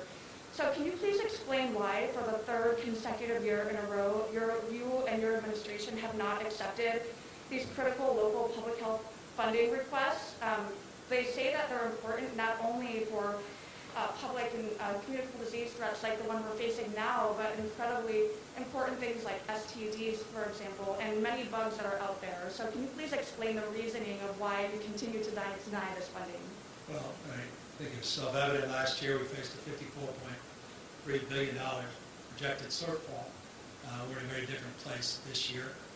This is a transformative budget, historic investments across the spectrum, extraordinary investments into public health and public health systems all up and down the state of California, transformational investments in the Medi-cal system, which is the most richly and robust investment system in the state, not comparable to any other investment in terms of its expanse and reach and its ongoing expectations in terms of support. We put $300 million in public hospitals in this budget. Again, I'm confused by people quickly opining on a budget they may not have had a chance to review. $300 million is in the budget for public hospitals. I hope folks celebrate that. There's many other investments in this space, and I hope when the dust settles, they review all of that and perhaps update their considerations. That said, I also hope people are mindful of this consideration. The governor proposes budgets. The governor works collaboratively with the legislature. The legislature appropriates. In that process, that dialogue, there's give and take. And advocacy that people pursue is not limited to a May revise. That advocacy is afforded over the course of the next number of weeks, working with legislative leaders, working with budget chairs, and we certainly, as always, on the basis of having worked collaboratively with the legislature the last 2 years, are eager to meet and match the spirit that defines this moment and the needs of 40 million Californians. Thank you, Governor. And a follow-up healthcare question. I wanted to ask you a question about your expansion of Medicaid to unauthorized immigrants in California. You often talk about how California supports its immigrant population and how California should not leave people behind. And looking at the $75+ billion surplus, the state's looking at state lawmakers, some state lawmakers and advocates say the state really should pony up and do a full expansion this year of Medicaid to all the state's unauthorized immigrants. Is California prepared to do that, Governor? Well, my proposal is to do something unprecedented. No other states ever advanced a commitment to everybody 60 and over, regardless of their status in the Medi-cal system. I'm incredibly proud of that, proud of the work we did at 026, proud of the work I did as mayor of San Francisco to provide it universally for everybody, regardless of pre-existing condition, ability to pay, or status. As it relates to advocacy, I recognize that advocacy. I support the incredible work that Senator Durazo has done, and I thank her in many respects. The announcement we're making today is because of her strong advocacy. To Assembly Member Gonzalez, I thank her for her strong advocacy. It's represented in the commitment we're making today. But I'm mindful, as I noted during the budget presentation, that one-time surpluses can quickly give way to one-time deficits, and that to make ongoing commitments in the multi-billions of dollars crowds out opportunities to do the same in other areas. Budgets are certainly statements of values, but one has to prioritize. It's not limitless. One has to deal with the constraints. The federal government doesn't have to. Mitch McConnell never has. Others disinterested, perhaps, in budgets being balanced. California, we balance budgets. We're enjoying record surplus. But with that comes discipline and considerations in the out years, and considerations and trade-offs and priorities across the spectrums of needs. But the progress we're making is demonstrable, it's real, it's historic. No other state in America has done what we're proposing to do, and I'm incredibly proud of the proposal we put out today. Hi, Governor. I'm Tiffany Stecker with Bloomberg. My question is about the Unemployment Insurance Trust Fund. As your budget lays out, the state is about $20 billion in debt to the federal government. That's going to more than double in the next year. Is there any sort of appetite or plan to reform the system of how unemployment insurance is raised, money is raised and paid out in the state? Well, we're committing, thank you for this opportunity. Again, so many things that I wanted to share. I imagine I lost 2/3 of you halfway through the presentation, just what I did share. But $950 million is being proposed in this budget, almost $1 billion to pay down a portion of that debt, using stimulus dollars to pay down in terms of the obligations to the federal government under the UI account. So that's a direct answer in response to your question. It shows a commitment we have to get a jump start on that payment. By the way, every state in the country will struggle over the course of many, many years to pay back that debt, as we did in the last recession, the Great Recession. It took a number of years. As an employer myself, with hundreds and hundreds of employees, I recognize the how that system is paid back through the payroll tax, and that's why I hope it will be well received, that we're making roughly $1 billion investment to begin that process. Hi, Governor. Nicole Nixon with South Radio News. You said previously that you would not sign a wealth tax, but some of these proposals in your budget, like the stimulus checks that leave out higher earners, money for universal basic income pilots, are forms of redistributing wealth. So I'm curious, given the growing wealth gap we've seen over this past year, are you still against a wealth tax? Well, a $100 billion comeback budget that makes investments in addressing equity is demonstrable in terms of my values, in terms of our priorities, and I think are broadly shared by the vast majority of members of the legislature. When you're enjoying a $76+ billion and growing operating surplus, I don't think it's time to do tax increases. I say that with respect. I support our progressive tax system, and that progressive tax system, by definition, affords opportunities to batten down the hatches, build reserves, pay down debt, and make the kinds of investments that we're making here today. It's a system that I embrace, and it's a system that we're operating under. And at a state level, I think the consequences of a state tax at a state level would be rather profound. Maybe let me rephrase that. Would you support cutting taxes for lower and middle income earners? We just provided the largest tax rebate of any state in American history.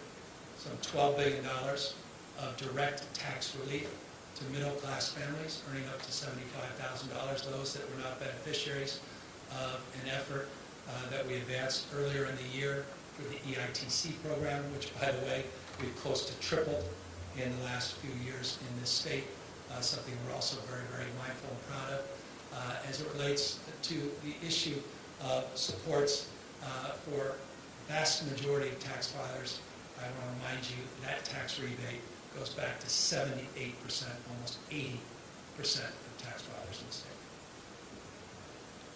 Governor, I'm Adam Bean with the Associated Press. I know so much of this money is this year is one-time money. So just wondering, how can you call this a generational budget if so much of this spending won't be available in the future?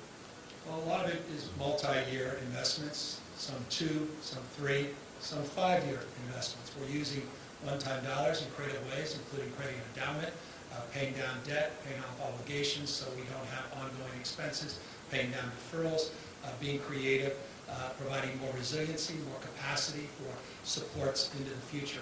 I think one of the most exciting things in our transformational plan for public education is how we've architected it. And I think this is an opportunity, not at this time, to really walk you through how we think not only those expansions will work in the short run, but how they'll be supported over the long run on the basis of demography, on the basis of trend lines, on the basis of our projected expectations.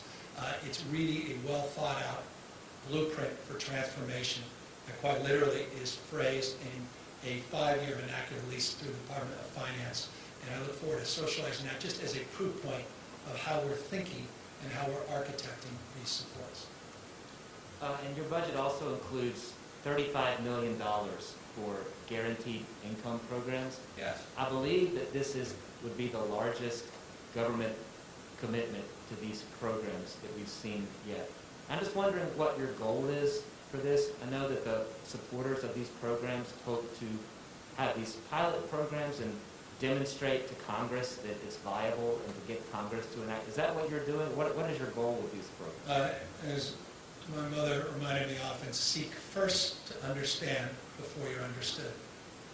What is so enlivening about what's happening in cities large and small, led by Mayor Tubbs when he was mayor of Stockton, but also amplified by mayors in cities like Oakland, recently in Los Angeles, is the iterative spirit, the innovative spirit, different strategies, different approaches to universal basic income, which by no means is novel.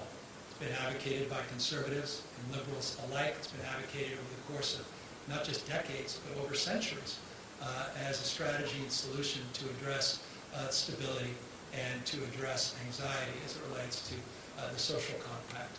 That said, there are competing points of view as it relates to MINCOME, as it was designed in places like Canada, and UBI, unemployment benefits in places like the United States. And so we want to work through those examples, amplify the work at the local level, and our purpose is to support those efforts, take that data, take that knowledge, and make a case for expansion, contraction, or exploration throughout not only the state, but be a catalyst, as the state of California often is, for conversations all across the country.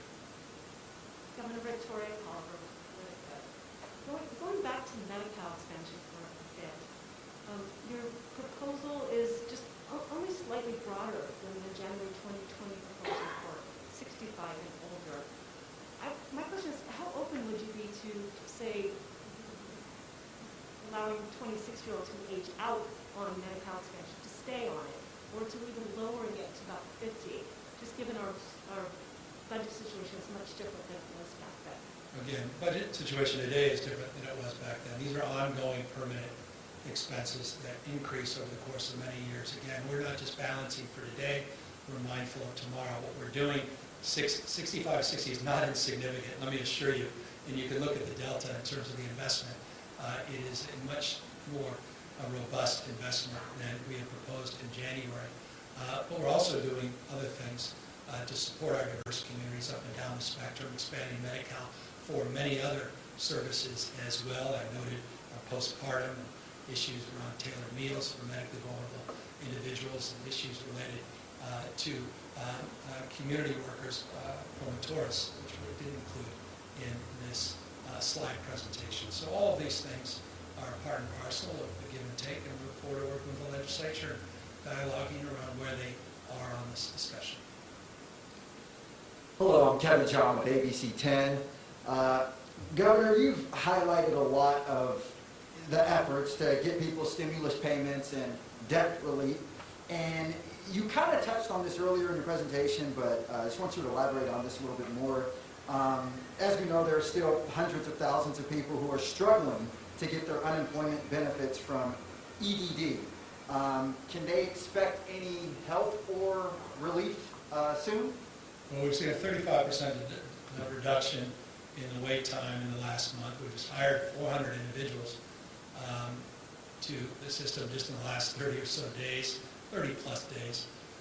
We are making big, bold commitment in terms of benefits management upgrades and addressing issues of language access and addressing the backlog in this budget and budget proposal. We have made great strides in reducing the backlog from 1.6 million people.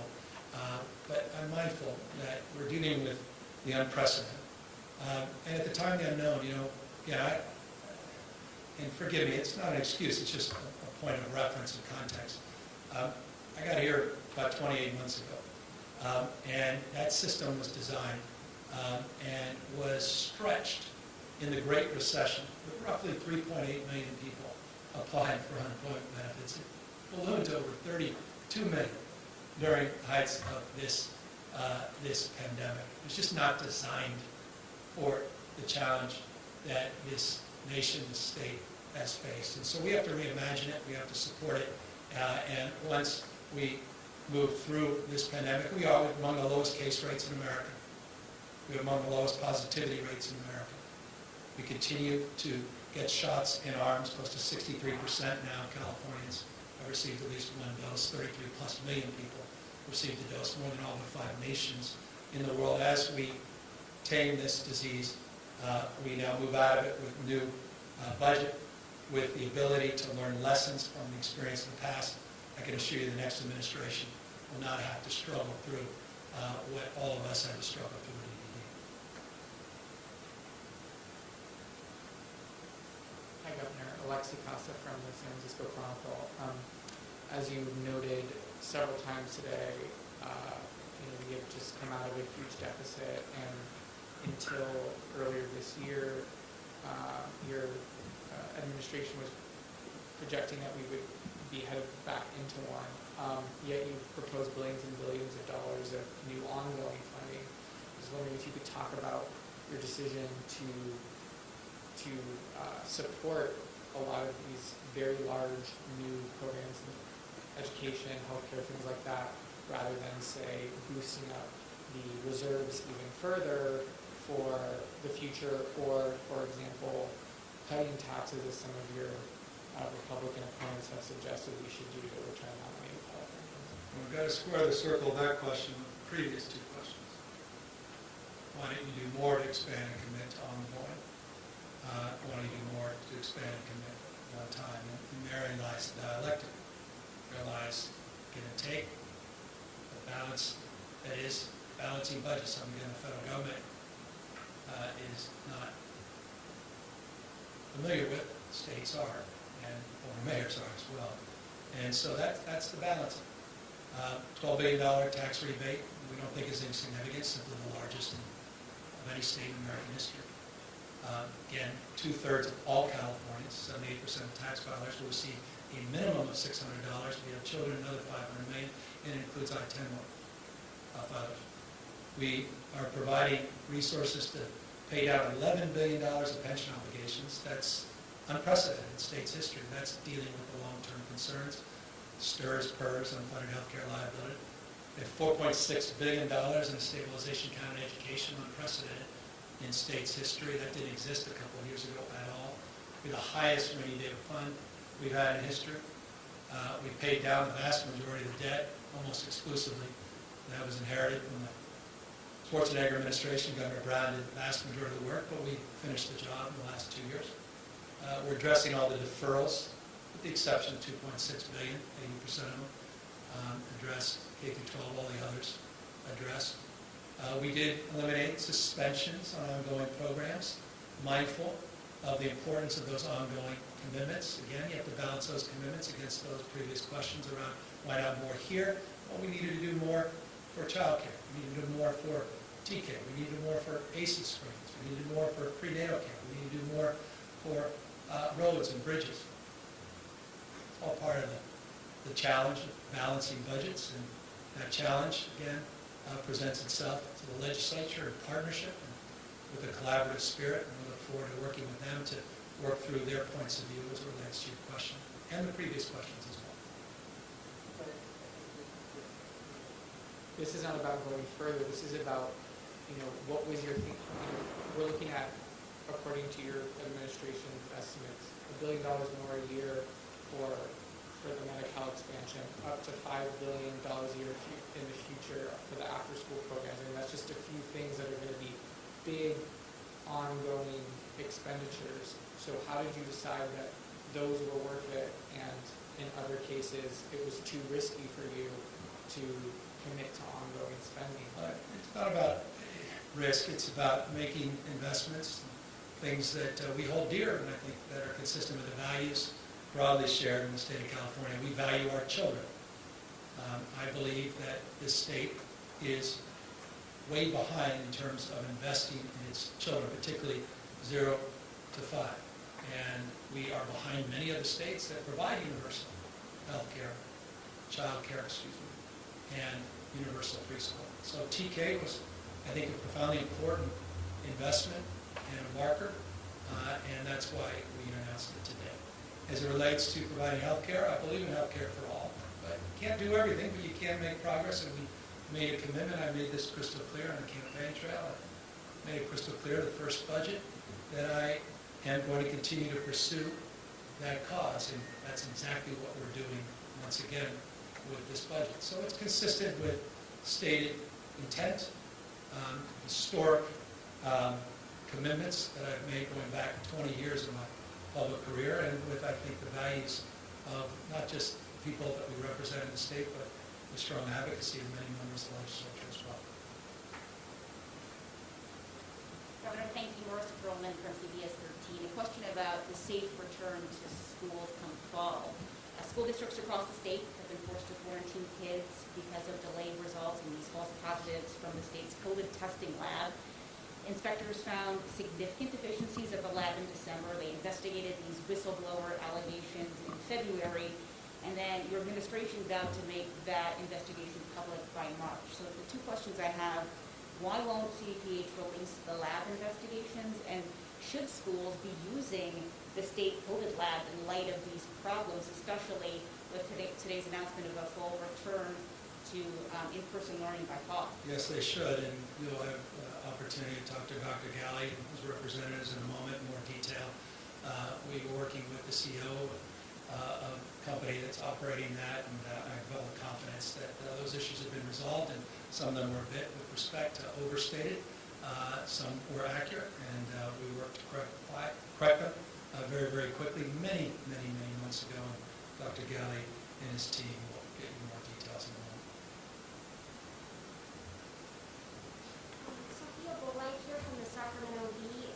Governor, I know you talked a bit about some of the ongoing spending commitments that you're making in this budget proposal, but I'm wondering if you can talk a little bit more specifically about why you feel confident the state will be able to afford those ongoing commitments in the future. I know you talked in January about the threat of deficits moving forward in the out years, and I'm wondering if that's changed. What are your financial analysts saying in terms of projected deficits or surpluses in future years? Well, this state's coming roaring back. Our unemployment rate is still stubbornly high.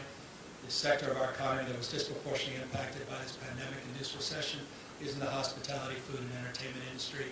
$145+ billion hospitality industry alone is going to come roaring back, and that's why that $95 million Visit California investment is so important to remind people of the opportunities anew to invest their travel dollars back either within the state or coming into the state. No more extraordinary state to visit and to recreate, including for Californians to visit their own state than California. And so we have great confidence in our economic resiliency, our recovery. 99 IPOs year to date. 99 IPOs year to date. 41% of America's jobs, as I noted a moment ago, coming from the state of California in February, 275,700 in February and March, mindful that the April numbers will be much more modest when they come out in a week or so, putting more money into the rainy day reserve, historic money in the rainy day reserve, historic money in our stabilization accounts, including public education, historic amount of money paying down long-term obligations, including $10.9 billion for pension and retirement liabilities. One-time money for one-time purpose overwhelmingly, but there are areas of ongoing investments, and that's typical in any budget. By the way, there were commitments last year, even with cuts that we made to ongoing commitments, even with that historic shortfall last year. But we're mindful that our economic recovery has just begun, and so the confidence that we have is in the future. The confidence we have is in California. In California, it's 50+% of America's venture capital came into the state of California, more than double the next 3 states combined with respect to Massachusetts and New York and Texas. We have more startups this year than any time in previous history. We have seen remarkable resiliency in this state, and now we're enjoying historic revenue in this state. And so that gives us confidence in the future, confidence that we can make long-term investments and ongoing expenditure commitments at the same time that we recover. We also recognize in closing the imperative of making sure we have the backs of people that were most impacted by this pandemic. And people are hurting. People are struggling. Single moms out there that couldn't afford childcare. Their childcare daycare centers shut down during the pandemic, and even if they could afford it, couldn't access it. As a consequence, they couldn't go back to work. Now you have folks across the country who want to cut their unemployment benefits. And some are criticizing them for taking care of their kids and helping work through this incredibly challenging time. People that are earning minimum wage and barely getting any money in tips. They need support. They need help.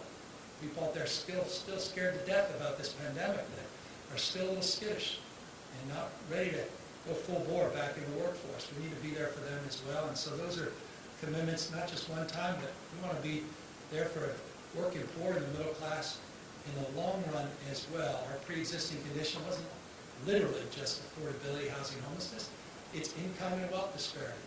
And we've got to reconcile that. And that needs to be done over the course of many, many years. And I'm proud of the investments we're making in the ITC, proud of the investments we're making in expanding eligibility and coverage for Medi-cal. I'm proud of the expansion and support for people with developmental disabilities and people that need those supports and need to know that we have their back, not just 1 year, but over the course of many, many years.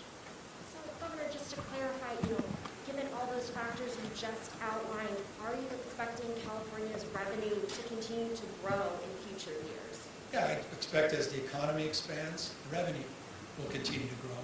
In many ways, we're still not back to pre-pandemic levels in every sector. We're enjoying historic windfall, particularly as it relates to capital gains. We're mindful of the stock markets and vagaries of not just the markets themselves and capital gains, but also the nature of our progressive tax system. No one's denying that. And so, look, I expect optimism in our future.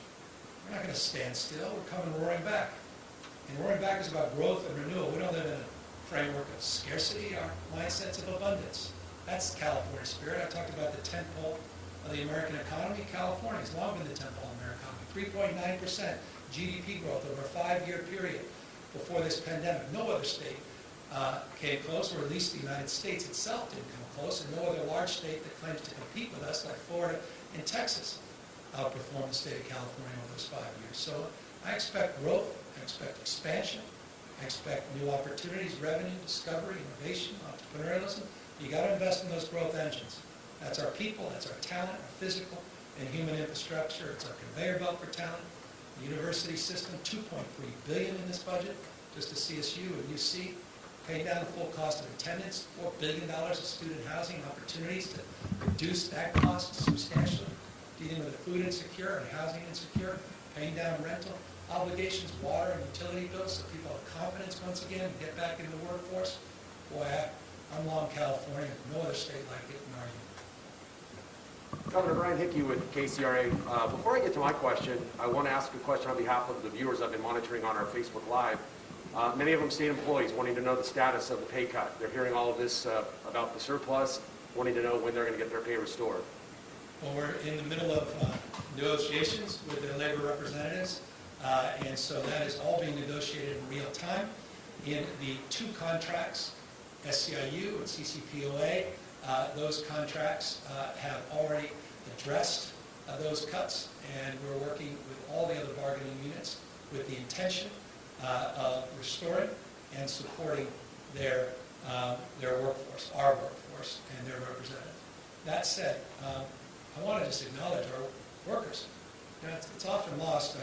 I've met many people that just seem to habitually be in a framework of negativity, even when there's much to be grateful for in life. But they often say, well, public employees, they don't show up to work, and they're not doing anything. Or some of the worst employees out there, and when they haven't done anything for me. Just consider it. Every state employee took a big pay cut last year, so that we didn't have to make cuts to critical services and supporting vulnerable Californians. I'm really proud of our workforce, proud of their resilience, everything they suffered through. They were there for us last year. They took wage cuts. And so to those folks on Facebook Live, I want to thank them for their service, their resiliency, and let you know that we intend to be there for you. You were there for us last year. We're going to be there for you this year. And Governor, back to my question now. Just last night I was talking to a neighbor who's a local business owner of a very popular restaurant here in Sacramento. He said even if given the opportunity to open 100% right now, he can't get employees to fill those jobs. How do we transition from this opportunity to help people in their time of need to getting them back to work, to getting them off of those payments basically, and getting them back out to what they want to do, and that is to go to work? Well, the supplemental unemployment insurance expires in roughly, give or take 90 days.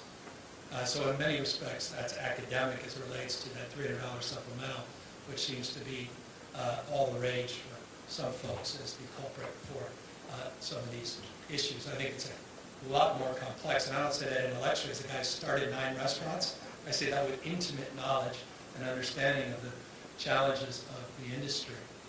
That said, I think that issue resolves itself over the course of the next number of months, and it's beginning to resolve itself. I know it wasn't reflected in hindsight in the rear view with the April numbers, but I'm confident, truly confident, that it will substantially resolve itself in the future. Governor John Myers from Los Angeles Times. The hour is late, so we try to be brief with a couple of things to get you to explain. I'm going to talk about the tax rebates in the budget that are effective the GAN limit. You've talked several times about the high number of taxpayers who are going to get it back. Largely, they're not the people who paid it, because they're people above the $75,000 income level that paid a lot of that tax. What do you say to people who think this might be some redistribution of wealth that you were proposing, because the GAN limit doesn't specifically say that's the group that gets money? We have a progressive tax policy. I guess you could say that in the abstract, or just independent of this budget, every budget, because that's the nature of our progressive tax system. So that's been the case, predates this administration, prior administration, codified not once but twice by the voters in the state of California in terms of the increase of that progressivity. As it relates to the middle class, with respect to someone that enjoys, and you'll see my tax returns next week, is enjoyed a little bit more financial support. We weren't impacted as much as those middle class families, my family. We had the resources. I'm proud of the fact that some of the dollars that I'm putting back into the California coffers as a taxpayer are going to help those single moms out there. I'm really proud of that. And I hope others are as well. Top 1%, this is not, I don't begrudge success. I'm not one of those Democrats. I aspire to it, and I hope everybody else aspires. I'm not here to tear anyone down. I want to thank those taxpayers. Thank them for their hard work. Thank them for the generosity of spirit. Thank you for their innovation, their contributions, for their investments, their risk-taking. And Californians are all the beneficiaries. And in return, we're going to give them the finest system of higher education in the world, historic investments. We're going to give them better roads and bridges. We're going to give them more talented workforce. We're going to give them things that few other states provide in return. That's what our progressive tax policy is all about. Those kinds of investments have paid huge dividends, built the biggest middle class in America, helped build the biggest middle class in the world, the United States, with those same principles, those same values. So I think those middle class families deserve the money. Those essential workers that were on the front lines have paid a huge price, physically, their health, not just financially, during this pandemic. And I'm proud of the success of people in the higher income brackets that, candidly, the aggregate, have never done better in recent history. And so that's what our progressive tax base is all about. And then just respectfully looking forward, we haven't heard you talk a lot about the June 15th date in a while, so I want to talk about June 15th. As that approaches, what's your thinking on either lifting the existing emergency order that the state is under or demonstrably downsizing in some way? Can you talk about what you're prepared to do and what's going to change from your administration with June 15th program? We've been talking a lot about June 15th. I think 2 or 3 occasions this week we talked about, quote unquote, moving beyond the blueprint. We are still on target. I'm asked this question every opportunity to speak to your colleagues, members of the press, and the public. We are still on track to move beyond the blueprint on June 15th.